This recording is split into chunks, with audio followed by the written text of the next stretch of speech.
আমরা বলেছি কে দেশে থাকবে না থাকবে সেটা আমাদের সিদ্ধান্ত না, এই দেশ সকলের। কিন্তু যারা দোষী, যারা নির্যাতন করেছে, হত্যা করেছে, তারা প্রায় ৮০,০০০ লোক বাংলাদেশ থেকে অলরেডি পালায় চলে গেছে। আরো যারা আছে, মনে করেন ঘাটালের লোক পালায় রয়েছে ঢাকা যায়, নাকি ওই যে অমুক জায়গার লোক পালায় রয়েছে আরেক জায়গায় যায়, বাংলাদেশে আছে, আবার আসবে। আপনাদের কাছে আমি অনুরোধ করব, আর যদি এই বাংলাদেশকে আপনারা ওই স্বৈরাচারের দূষরদের দেখতে না চান, তাহলে ওই সন্ত্রাসী, ওই চাঁদাবাজ, ওই দুর্নীতিগ্রস্ত, ওই হত্যাকারীদেরকে আপনারা কোনদিন প্রশ্রয় দিবেন না। আর পাশাপাশি আমি বলতে চাই, যারা এই আওয়ামী লীগের অনেক সময় অনেকেই হয়তো ভালোবেসেছেন, ভোটও দিয়েছেন, আপনারা সমাজে কোনো অন্যায় করেন নাই, নিপীড়ন করেন নাই, নির্যাতন করেন নাই, হয়তো নির্বাচন হইলে ভোটটা দিতে গেছেন, আপনাদের কোনো অসুবিধা নাই। এই সমাজে আপনারা সুন্দরভাবে বসবাস করবেন। আমরা বিএনপি সকল নাগরিকের দায়িত্ব আমরা দিতে চাই। কি বলেন? আমরা কারো অসুবিধার কারণ হতে চাই না।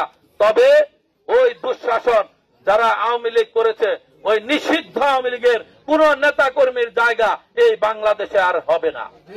সেই ৩১ দফায় আমরা এই দেশে আইনের শাসন প্রতিষ্ঠা করার প্রতিশ্রুতি দিয়েছি, এই দেশের সংবিধান অনুযায়ী বৈষম্যহীন বাংলাদেশ করার প্রতিশ্রুতি দিয়েছি, মানুষের ভোটের অধিকারের প্রতিশ্রুতি দিয়েছি, মানুষকে বৈষম্যহীন বাংলাদেশে যার অধিকার নিয়ে বাঁচার প্রতিশ্রুতি দিয়েছি।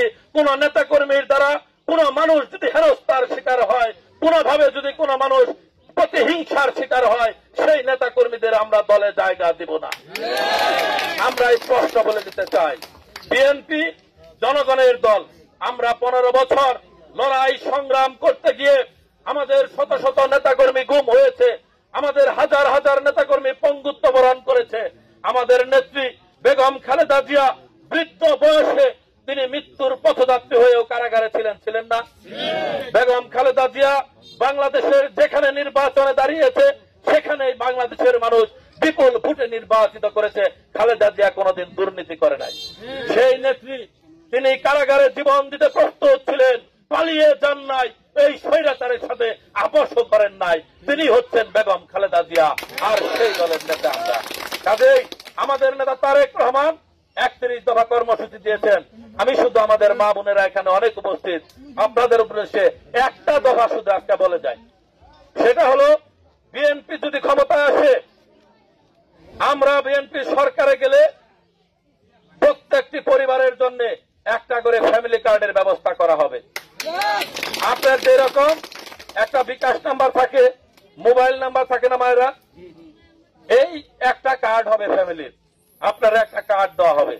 তো সেই পরিবারের কার্ডটা কার নামে হবে? সবসময় তো সবকিছু হয় পুরুষ মানুষের নামে, নাকি? জমিটা কিনতে গেলে আগে পুরুষ মানুষের নাম থাকে, তাই তো হয় আমাদের সমাজে তো এরকম একটা অবস্থা, নাকি? কিন্তু নারীর ক্ষমতায়নের জন্য আমাদের নেতা তারেক রহমান তিনি ঘোষণা করেছেন, ওই ফ্যামিলি কার্ড হবে পরিবারের মাতা, পরিবারের নারী প্রধান যিনি, তার নামে সেই ফ্যামিলি কার্ড হবে। এই ফ্যামিলি কার্ডের মাধ্যমে এখন আমরা হয়তো একটা গরিব রাষ্ট্র, দুর্বল রাষ্ট্র, অর্থনীতি ভালো না, তারপরেও একটা নির্দিষ্ট টাকা আপনার অ্যাকাউন্টে প্রতি মাসে চলে যাবে। সেই টাকা দিয়ে যাতে আপনার চিকিৎসা করতে পারেন, আপনার সন্তানের পড়ালেখা করাইতে পারেন, আপনার যে কোনো বিষয়ের দরকার হলে সংসারটা চালাইতে পারেন। এই জন্য মহিলাদের, নারীর ক্ষমতায়নের জন্য আমাদের নেতা তারেক রহমান এই উদ্দেশ্য নিয়েছেন। ইনশাআল্লাহ আমরা বিশ্বাস করি আপনারা মায়েরা বোনেরা যেইভাবে প্রতিটি সময়ে বেগম খালেদা জিয়ার নেতৃত্বে, তারেক রহমানের নেতৃত্বকে ভালোবেসে, খালেদা জিয়াকে ভালোবেসে এই ঘাটাইলে যত সুষ্ঠু নির্বাচন হয়েছে, আপনারা ধানের শীষ প্রতীককে বিজয়ী করেছেন, করেন নাই? আমরা হয়তো আপনাদের অনেক কিছুই করতে পারি নাই, আপনাদের হয়তো দাবি দেওয়া অনেক কিছুই পূরণ করতে পারি নাই, আপনারা ভোট দিয়ে নির্বাচিত করেছেন, আপনাদের পাশেও হয়তো আসতে পারি নাই। কারণ আসলেই ওই যে চুন খায়া মুখ করলে দই দেখা ডর করে একটা কথা আছে না, অনেক জায়গায় হ্যান্ডশেক করলে কয় হ বাবা এখন তো ভালো কথা কইবেন, কয়দিন পরে আর পাওয়া যাবে না, কয় না? আসলে এটা সত্য, এটাই হচ্ছে এটাই হচ্ছে এই দেশের সত্য, এটা বলার কিছু নাই। আগে এরকমই সত্য ছিল, কিন্তু এখন আর বিএনপি সেই জায়গায় নাই। আর আমরাও সেই রকম লোক না রে বাবা। আমি আপনাদের মতো মধ্যবিত্ত ঘরের একজন সন্তান, একবারে আমার মায়ের চাকরি করতে, বাবা চাকরি করতে, মধ্যবিত্ত ঘরের সন্তান, পড়ালেখা করছি, বাংলাদেশের সর্বোচ্চ বিদ্যাপীঠ ঢাকা বিশ্ববিদ্যালয়ের ছাত্র ছিলাম। যদি পড়াশোনা করে চাকরির পরীক্ষা দিতাম, বন্ধু বান্ধব ডিসি হয়েছে, এসপি হয়েছে, জয়েন্ট সেক্রেটারি হয়েছে, আমিও পারতাম না বাবা। 70,000 পরীক্ষা দিচ্ছে, তার মধ্যে সবচেয়ে টপে তো ঢাকা ইউনিভার্সিটিতে পড়ছিলাম।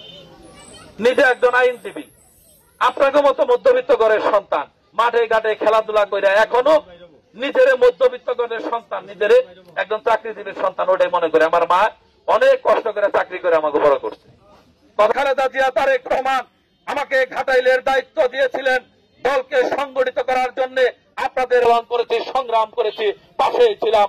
ইনশাআল্লাহ আমার বিশ্বাস আপনাদের দোয়ায় বেগম খালেদা জিয়া তারেক রহমান ধানের শীষ প্রতীক নিয়ে আপনাদের সামনে আছি। আপনারা কি সমর্থন দিবেন? ইনশাআল্লাহ ইনশাআল্লাহ আপনারা যদি সমর্থন দেন, আপনার বলতে পারি আপনারা যদি নির্বাচিত করেন, আপনাদের সন্তান হিসেবে এমন কাজ করে যেতে চাই যে কাজের জন্য আর যেন কোনোদিন কারো বিএনপি হয়ে আমার ভোট চাইতে না হইতে পারে। আপনি যেন সন্তান হিসেবে চিন্তাচুতি করেন। আমি এইটুকু বলতে পারি, আমার কোনো পিছুটান নাই। ইনশাআল্লাহ আমার মায়েরা যেভাবে উপস্থিত হয়েছেন, আমি আশা করি আমার মায়েদের এই সমর্থন, বোনেদের সমর্থন, এই যে দিদিদের কাকিদের সমর্থন এবং এই যে বিদল কান্দের মানুষের সমর্থন, এই সমর্থন বৃথা যাবে না। ইনশাআল্লাহ আবার আপনাদের সাথে দেখা হবে সেই প্রতিশ্রুতি দিয়ে। আপনাদের রাস্তাঘাট, আপনাদের স্কুল, যেখানে যতটুকু করা দরকার, আমরা এই মুহূর্তে ক্ষমতায় নাই, আমরা ক্ষমতায় নাই, তারপরেও এই যে সমর্থন আপনাদের আছে, এই সমর্থন নিয়ে প্রশাসনের সাথে কথা বলেছি। ইতিমধ্যে অনেকগুলো রাস্তার কাজ শুরু হয়ে গেছে। আপনাদেরকে বলতে পারি নির্বাচনের পরে আপনাদের বলতে হবে না, আমি ওবায়দুল হক নাসির, আমার বিএনপির নেতৃবৃন্দ খুঁজে খুঁজে যে উন্নয়ন দরকার আমরা নিজেরাই করব। সেই প্রতিশ্রুতি দিয়ে আপনাদের সবাইকে ধন্যবাদ জানিয়ে আমার বক্তব্য শেষ করছি। খুদা হাফেজ। বাংলাদেশ জিন্দাবাদ। এবং এখানে যে মন্দির আছে, আপনারা এরপরে যে কোনো অনুষ্ঠানে আপনারা আমাদেরকে দাওয়াত দিবেন এবং আপনাদের মন্দিরের উন্নয়ন, আপনাদের যে কোনো ধরনের আমি ব্যক্তিগতভাবে যা সহযোগিতা করা দরকার এবং রাষ্ট্রীয়ভাবেও আমি করব, এটা আপনাদের কথা দিয়ে গেলাম দাদারা, ঠিক আছে? তো আপনারা ভালো থাকবেন। খুদা হাফেজ। বাংলাদেশ জিন্দাবাদ। শহীদ রাষ্ট্রপতি জিয়াউর রহমান অমর হোক। দেশনেত্রী বেগম খালেদা জিয়া জিন্দাবাদ। আগামীর রাষ্ট্রনায়ক তারেক রহমান জিন্দাবাদ।